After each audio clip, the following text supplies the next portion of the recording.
Today, we're diving into the story of a ruler so fierce his enemies actually called him a tiger, and so brilliant his technology literally changed how wars were fought.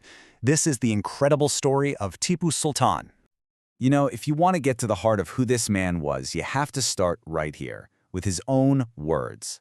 He famously said, "Better to live one day as a tiger than 1,000 years as a sheep." And for him, this wasn't just a cool saying, it was everything. Yeah, this wasn't just some motivational quote for him, this was the code he lived by, and as we're about to see, the one he died by. So let's get into it. What really earned him that name, the Tiger? All right, first up, the Tiger of Mysore. And look, he got that nickname for one simple reason: his absolutely ferocious, never-give-up resistance against the biggest colonial power on the planet at the time, the British East India Company.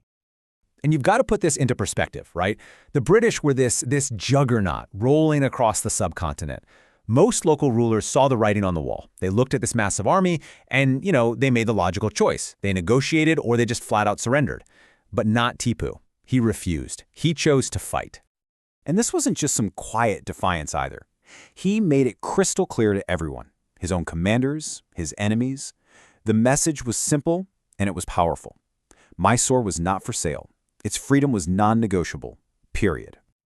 So, okay, it's easy to picture him as just this fierce warrior, right? The tiger. But that's really only half the story. His real power, the secret sauce, if you will, came from something else entirely. It was built on a foundation of just incredible innovation. Which brings us to our next section, the Rocket Man of India. Seriously, because that innovation, it showed up in a big way on the battlefield. This guy wasn't just playing by the old rules. He was literally inventing the future of how wars were fought. And listen, when we say rockets, forget about simple fireworks. We're talking about something way more advanced. Tipu's rockets were cased in iron, which meant they could pack a much bigger punch and fly way farther than anything the British had ever seen. Imagine you're a soldier back then, and suddenly these things are screaming across the sky. It was a complete shock to their system.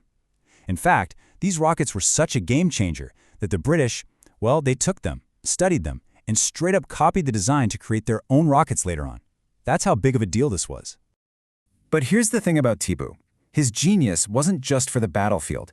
He took that same incredible forward-thinking mindset and applied it to, well, everything. He was all about building a modern kingdom. So he wasn't just sitting on a throne collecting taxes. He was a real modernizer. He looked at the old, corrupt systems for collecting revenue and completely rebuilt them to be more efficient. He encouraged farmers to grow new things like sugarcane and silk. He opened up trade. He even set up state-run factories. Every single one of these moves had a single goal: to make Mysore strong and self-sufficient. And what you end up with is this really strong, diverse economy. See, Tipu got something that was absolutely critical. If your kingdom can't pay its own bills, there's no way it can defend itself. This strong economy he built? That was the engine powering his entire fight for independence. So you see how it all connects? The rockets, the new crops, the trade deals, all of it was driving towards one single, all-consuming goal: a vision for freedom. It was a struggle that would last for decades. And we're not talking about a quick skirmish here. This was a long, brutal, multi-generational war against a global superpower. I mean, the fight started with his dad, Hyder Ali. Tipu picked up that torch and carried it through 3 more massive wars. It was relentless. And this is what it all comes down to. This was the why. His ultimate dream was to build a strong, independent Indian state, one that didn't have to answer to anyone, one that was completely free from foreign control. Which brings us to the final chapter, his last stand and his legacy. Because this decades-long fight, it all came to a head in 1799.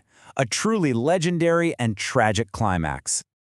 His capital city was surrounded. He was hopelessly outnumbered.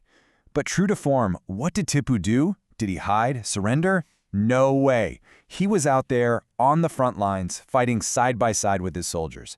And that's where he fell, sword in hand, right in the thick of the battle.